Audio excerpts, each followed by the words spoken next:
Here are some of the top developments from the Israel-Hamas war.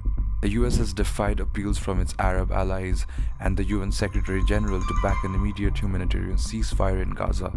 The US vetoed a UN resolution calling for a ceasefire late on Friday. The vote in the 15-member council was 3-1 with the UK abstaining. Meanwhile, the Biden administration has reportedly asked Congress to approve the sale of 45,000 shells for Israel's Merkava tanks to be used in its offensive in Gaza. The Palestinian ambassador to the UN said that the US veto of the ceasefire resolution was a turning point in history. Meanwhile, Israel's ambassador to the UN thanked the US and Joe Biden for vetoing a draft Security Council resolution. The European Commission has announced it will provide $134 million in humanitarian aid to the Palestinian people in 2024.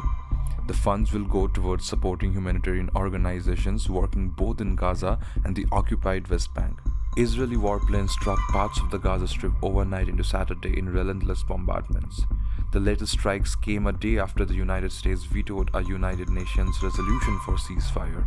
The United Nations Relief and Work Agency for Palestinian Refugees said 85% of Gaza Strip's population has been displaced, which amounts to 1.9 million Palestinians. The agency also said that the war had reached a point of no return. Israel said that the military was rounding up Palestinian men in northern Gaza for questioning in its search for Hamas militants. Israeli government spokesperson said that those detained in northern Gaza were, in quotes, military-aged men who were discovered in areas that civilians were supposed to have evacuated weeks ago. Military spokesperson Daniel Hagari said that in the past 48 hours, some 200 people have been detained. The health ministry in the Hamas-run Gaza Strip said that the death toll in the Israel-Hamas war has risen to at least 17,487 in the Palestinian territory. Announcing the new figure, ministry spokesperson said, "Every day we are losing dozens of wounded due to a lack of care and delay in getting them out of Gaza."